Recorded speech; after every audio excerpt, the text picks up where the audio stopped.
ไอ้เลิฟฟุลเลเวอร์บ่มีเจ้าอยู่ข้างกายฮักที่สวยงามตอนนี้มันแตกสลายตอนที่เจ้าจากไปตัวค่อยนั้นเจ็บเกือบตายความฮักที่ผ่านมามันคงบ่มีความหมายจะเฮ็ดจังใดดีความรู้สึกที่ผ่านมาจะให้ค่อยกลับไปมันคงจะเสียเวลาค่อยเฮ็ดหยังบ่ได้นอกจากนั่งไหลแล้วเมาซาค่อยยังอยู่บ่อนนี้ถ้าให้เจ้านั้นกลับมาถ้าให้เจ้านั้นกลับมา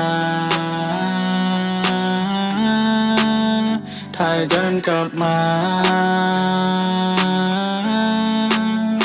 ไอ้เลิฟฟุลเลเวอร์บ่มีเจ้าอยู่ข้างกายฮักที่สวยงามตอนนี้มันแตกสลายตอนที่เจ้าจากไปตัวค่อยนั้นเจ็บเกือบตายความฮักที่ผ่านมามันคงบ่มีความหมายไอ้เลิฟฟุลเลเวอร์บ่มีเจ้าอยู่ข้างกายฮักที่สวยงามตอนนี้มันแตกสลายตอนที่เจ้าจากไปตัวค่อยนั้นเจ็บเกือบตายความฮักที่ผ่านมามันคงบ่มีความหมายกูเป็นแม่มันยังที่เขาตัวอยู่ตลอดเวลาที่กูเมื่อยบ่มีไผเข้ามาปอบสิ่งเดียวที่ต้องการอยากให้เจ้าเข้ามากอดหัวใจดวงนี้ยังมีเจ้าอยู่ตลอดมีเจ้าอยู่ตลอดที่อยู่เคียงข้างกายแต่ตอนนี้เจ้านั้นหายไปใส่เจ้าหูโตบ่จะเห็นน้ำตาค่อยไหลแต่ในตอนนี้เจ้านั้นไปอยู่กับไผ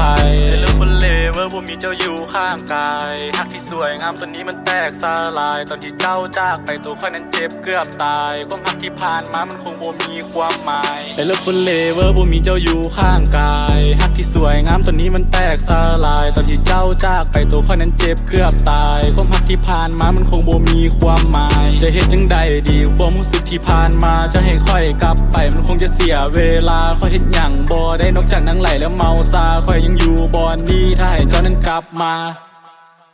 ถ้าให้เจ้านั้นกลับมาถ้าให้เจ้านั้นกลับมาถ้าให้เจ้านั้นกลับมาถ้าให้เจ้านั้นกลับมา